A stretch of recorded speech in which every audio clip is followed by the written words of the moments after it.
the only thing you have to think about when building a business around your passion is what do you need, not what you're hoping for. Because if you figure out what you need, you got your perspective. I just want to be happy. Don't you want to be happy?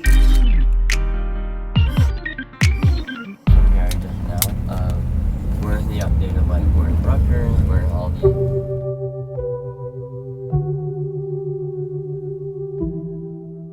I'm probably following the tracks of my life. I'm probably right now disproportionately my mom, and sooner than later I'll be more like my dad. Much like what I went through, which was the first 14 years of my life was only mom, and then the next, kind of 15 years of my life was heavily dad.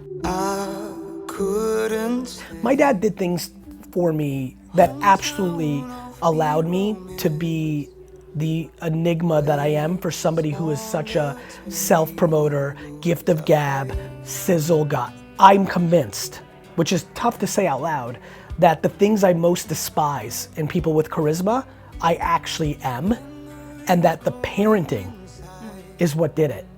That I was willing to lie, to sell. And that would have manifested as me with girls, and that would have manifested me with product. And I know this because I did it. Because at 14 and 15, I lied to sell wine. I just did. And so the fact that I got lucky and came into a father who looks at embellishment as a cardinal one strike, if you embellish to my dad, if D-Rock called my dad and said, right now, Sasha, you'll never believe this, 80,000 people just watched that clip, and the actual amount of people that watched that clip was 78,000, my dad would never trust D-Rock again. Wow. Yeah, so think about, I'm being serious. Think about what I'm talking about. Wow. Yes, we're talking about extremity around. So I went from gift of gab, fucking, what some people think I am when they first see 1 minute video, to being suffocated. I was gonna say that word, suffocated. Did you feel suffocated? In a great way. At the time, it was fear.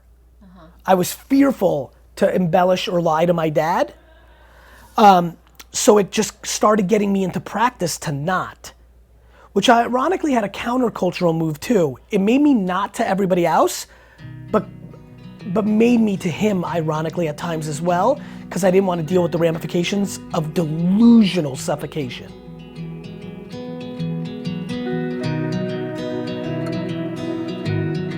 Look, I think it's the patience. I fucking did 4 years every day of Wine Library TV before anybody cared. Nobody watched.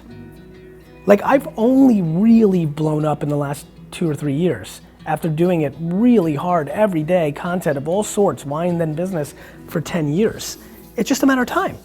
The only thing that the two of you have to figure out is, what, if any, financial needs, not aspirations.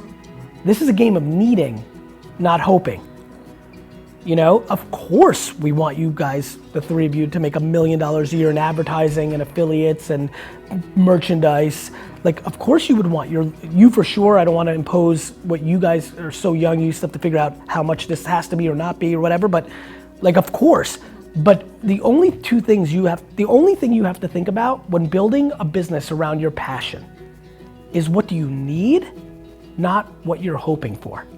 Because if you figure out what you need and you can make it happen, well then you can wait for what you're hoping for because you love it. That's it. That will take the pressure out of growth, which will lead you to cry less. Yeah. I mean it. Yeah. No, so whether that means you're providing, whether that means you come up with whether that means up front you guys are like, no, we need another that we need, which doesn't, and needing gets real interesting. There's a lot of people that are so miserable, would dream about doing a Disney podcast, yet they go to Wegmans to buy all their food instead of maybe going to ShopRites. And in that $89 a week savings is their opportunity. That's how I really believe it. And so there's a lot of things you guys think are needs that aren't, in providing for them and providing for yourself. When you're doing this big of a passion project, I really think you'll win. I really do. I believe it. I just think it takes a lot of time. And in that 3 to 4 years where you have to give up stuff is where people fail.